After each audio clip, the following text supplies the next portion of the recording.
नमस्कार, मैं राकेश परमार और आप देख रहे हैं महत्वपूर्ण मुद्दा।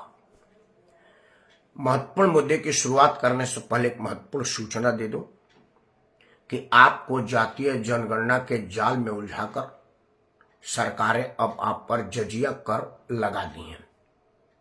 पहले अकबर ने हिंदुओं पर लगाया था जो अपने धार्मिक स्थलों पर घूमने जा रहे थे, लेकिन ये अकबर के नाजायज और जायज औलादों ने उससे भी ऊपर, उससे भी आगे बढ़ करके उस धार्मिक स्थल पर ही लगा दिया जहां हिंदू जाएगा।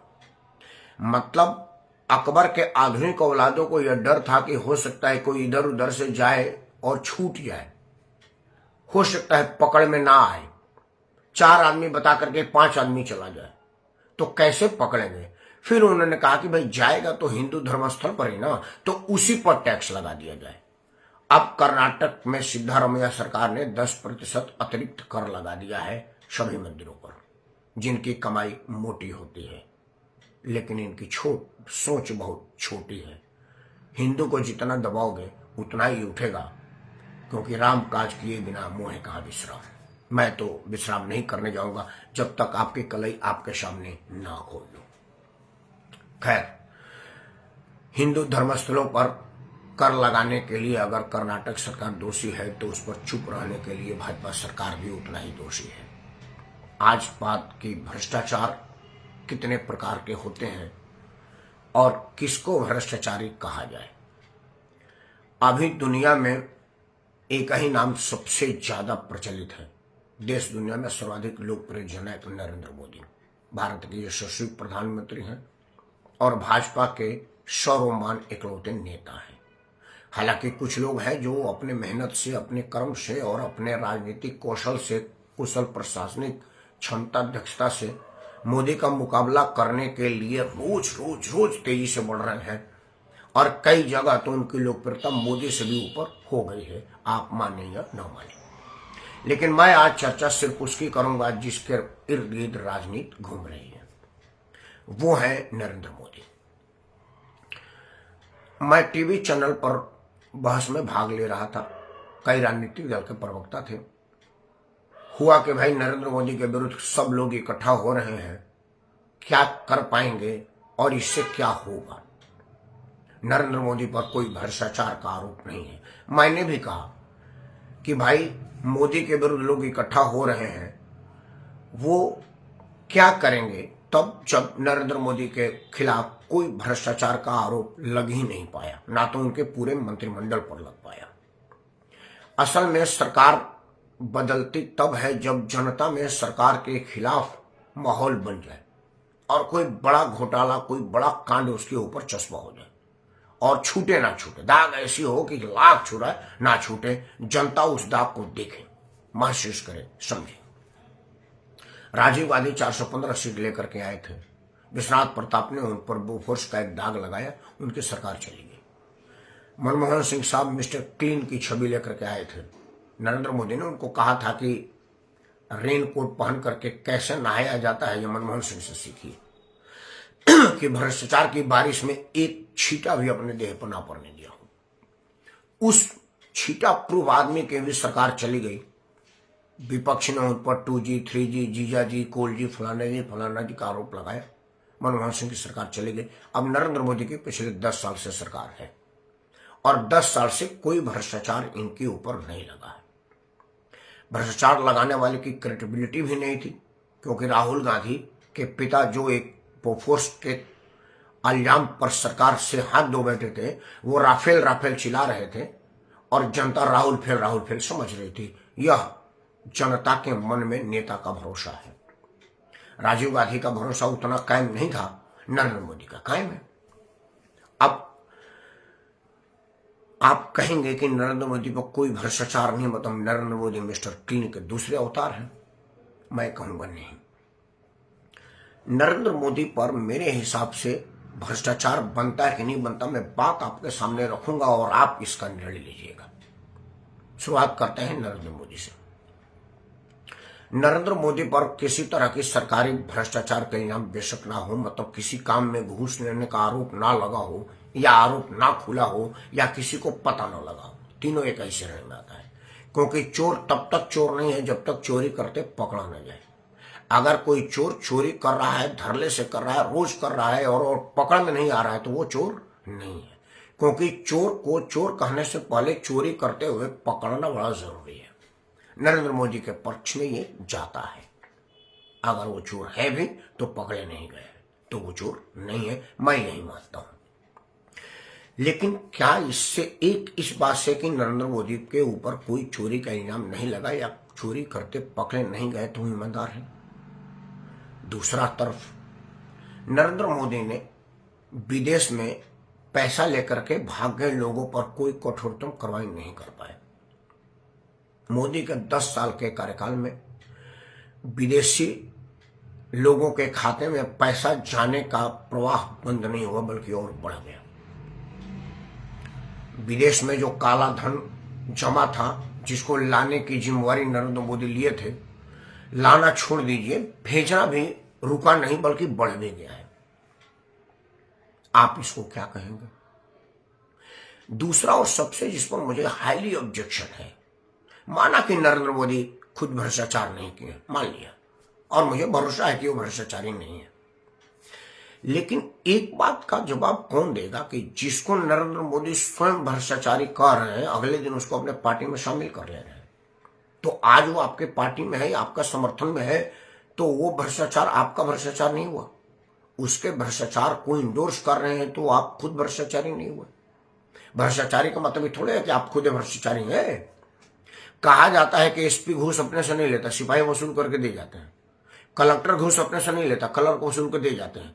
तो घूस क्लर्क ले या कलेक्टर ले, माना तो कलेक्टर ही जाएगा, क्योंकि अगर कलेक्टर ईमानदार होता तो क्लर्क घूस लेने की हिम्मत कैसे कर पाता। तो यह बात सर्वाध सिद्ध हो चुका है कि नरेंद्र मोदी ने जिन जिन लोगों को सार्वजनिक मंचों पर कहा है, मैं 2-3 उदाहरण दे देता हूं, बाकी आप समझ जाएंगे। नरेंद्र मोदी ने अजीत पवार को कहा था कि इतना लाखों का घोटाला है और ये चक्की पिसिंग एंड पिसिंग। अजीत पवार उनके सामने आया, बोला हम आपके पार्टी में आ जाते हैं। अब अजीत पवार नॉट पिसिंग, उन पर कोई इल्जाम नहीं है।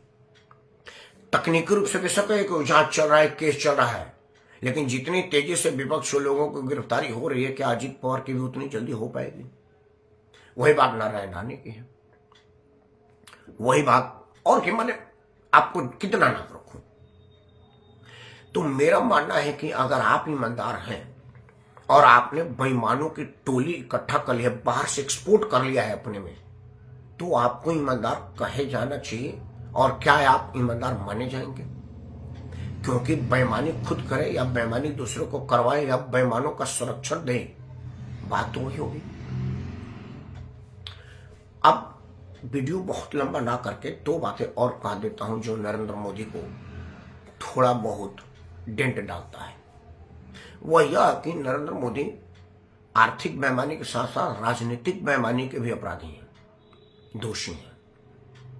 वो इसलिए कि मान लीजिए कि किसी विपक्ष के नेता को तोड़ के आप अपने पार्टी में ला रहे हैं या उनका समर्थन अपने में ले रहे हैं, वो आपका जो नेता उस इलाके का है, जो दरी बिछाया है, आपके लिए संघर्ष किया है, वो दरकिनार हो गया। क्योंकि जो नेता दूसरे दल से आएगा वो उस सीट का दावेदारी करेगा जिस सीट पर आपके लोग उसी से लड़ रहे हैं। तो मतलब यह कि मैं एग्जाम्पल देता हूं, मैं बलिया का रहने वाला। अब मैं बलिया का 30 साल से भाजपा का झंडा ढो रहा हूं। हालांकि मैं भाजपा का झंडा ही नहीं ढोता हूं, नहीं कांग्रेस का। मैं निष्पक्ष आदमी हूं, मेरा कोई राजनीतिक पक्ष नहीं है।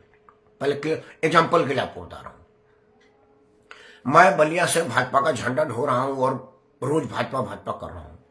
और इस बार स्थिति मेरी मजबूत थी। केंद्रीय नेतृत्व कहा था कि अब की बार बलिया से लोकसभा का टिकट राकेश परमार तुम्हें को मिलेगा, और मैं एकदम मजबूत निश्चिंत हूं। मैंने उसके लिए जनता का सेवा किया, जनता में पैसा खर्चा किया, काम करने में, आने जाने में, क्योंकि संपर्क बनाने के लिए पैसा खर्चा करना पड़ता है। वो मैंने सारे रिसोर्स लगा दी और अब टिकट मिलते ही मेरे जीत की गारंटी है।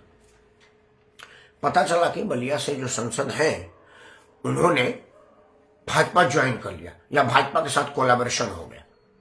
कोलैबोरेशन होगा तो वो टिकट उनको मिलेगी, क्योंकि वो इसी शर्त पता है, क्योंकि बड़े बड़े राजनीतिक दल के लोग जो किसी पार्टी से समझौता करते हैं, तय करके करते हैं कि मेरे सीट यहाँ मिलेगी, मेरे को ये मिलेगी, मेरे को वो मिलेगी, और आप उसको हाँ कहते हैं। तो जो बलिया से मैं 30 साल से संघर्ष किया हूं, पार्टी के लिए काम किया, वो मेरा तो जया हो गया, बेकार हो गया।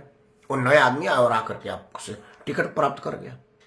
यह राजनीतिक भ्रष्टाचार की श्रेणी में आता है, राजनीतिक अपराध की श्रेणी में आता है। उस कार्यकर्ता का मनोबल टूटा है, उसकी मेहनत पर पानी फिरा है, उसके साथ बेईमानी हुई है। और बेईमानी किसी भी तरह का हो, चाहे आर्थिक बेईमानी हो, राजनीतिक बेईमानी हो, विश्वासघात की बेईमानी हो, विश्वास की बेईमानी हो, बेईमानी बेईमानी है। रुपया चुराना ही बेईमानी नहीं है, बल्कि मैं कहता हूं कि विश्वास चुराना रुपया चुराने से ज्यादा बड़ा बेईमानी है। इधर कुछ दिनों से देखा जा रहा है कि नरेंद्र मोदी केंद्र प्रखंड सत्ता में बने रहने के लिए राजनीतिक भ्रष्टाचार खूब कर रहे हैं, राजनीतिक बेईमानी खूब कर रहे हैं। मतलब उन तमाम लोगों को अपने पार्टी में ले रहे हैं जिनको खुद ही बेईमानी का सर्टिफिकेट सार्वजनिक मंच पर दे चुके हैं, और बड़ी बेहयाई से उसको कहते हैं कि वो उस दल में था तो बेईमान था, अब हमारे दल में ठीक हो गया।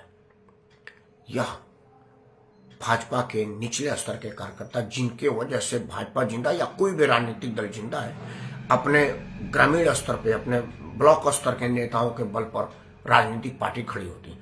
क्योंकि जो केंद्र में बैठे नेता होते हैं, जो राज्य में बैठे नेता होते हैं, वो जमीन पर मेहनत नहीं करते, जमीन पर जाते भी नहीं, क्योंकि वो राजा होते हैं, या ये कहिए कि उनका सुरक्षा कारण भी है, व्यस्तता भी है। मान लीजिए मैं नरेंद्र मोदी को कहूं कि मेरे गांव की समस्या पर चर्चा करें, कहां से करेंगे? कई हजार गांव देश में, और नरेंद्र मोदी हर गांव के प्रधानमंत्री हैं। लेकिन मेरे जैसा आदमी ग्रामीण परिवेश में गांव से भाजपा का झंडा उठा रहा है, तब जाकर के नरेंद्र मोदी बने, क्योंकि एक एक वोट कीमती है। और मेरा अगर अधिकार का हनन होता है तो मेरा नेता जिम्मेवार है, क्योंकि मैंने अपने मेहनत करने में तो कोई कमी नहीं छोड़ी है। भाजपा के कई ऐसे लोग मुझे मिलते हैं, कहते हैं राकेश भाई 5 साल से मेहनत कर रहा था और अब की बार पक्का जीत जाता, लेकिन पार्टी ने दूसरे को दे दिया। क्या करें? पार्टी बदल ले, निर्दलीय लड़ जाए, या पार्टी की वफादारी का झंडा गाड़ करके रहे? यह चीज नरेंद्र मोदी को सोचना पड़ेगा। और दूसरा, एक बात तो नरेंद्र मोदी को जरूर सोचना पड़ेगा कि कोई आदमी अगर आपका तन मन और धन से समर्थन कर रहा है तो इस उम्मीद में कि फलाना वाला आ जाएगा तो इससे ऊपर हो जाएगा, ऐसा मत सोचिएगा। आपको 2 उदाहरण देता हूं और वीडियो बंद करता हूं। स्वामी प्रसाद मौर्य मायावती का चरण छू करके, चरण नहीं मतलब जूती का नीचे वाला तलवा छू करके ऐसे ऐसे करने वाला आदमी, जब उसको लगा कि मायावती का सल्तनत जा रहा है और अब मायावती का वापसी संभव नहीं है, वो भाजपा ज्वाइन कर लिया। आपने अपने कार्यकर्ता का एक सीट मार करके उसको चुनाव में जितवाए और मंत्री बनाए। 5 साल तक वो मंत्री रहा, मंत्री का मलाई चाटा, मंत्री का काम लिया, मंत्री का मजे लिया। और जब उसको लगा कि यार नरेंद्र मोदी और योगी के झगड़ा का चर्चा सुन रहा हूं, ऐसा ना हो केंद्र की भाजपा सरकार योगी को हटवा दे, या यूपी की जो परंपरा है, एक बार भाजपा एक बार कांग्रेस एक बार बसपा एक बार सपा, उस परंपरा को पालन करते हुए हो सकता है कि अखिलेश यादव आ जाए। तो वो पार्टी के चुनाव के कुछ दिन पहले छोड़ करके समाजवादी पार्टी में चला गया, और समाजवादी पार्टी की सरकार नहीं है, भाजपा में वापसी हो गई, बंद हो गई। वो जिसका प्रवृत्ति है सत्ता में बने रहने के लिए, अब वो अखिलेश यादव को भी छोड़ दिया, क्योंकि उसे लगा कि आगे अखिलेश यादव का तो कोई उम्मीद है नहीं दूर दराज तक। अब वो भाजपा में आने का प्रयास कर रहा होगा, हो सकता है भाजपा ले भी ले, नीतीश कुमार लेते ली थी।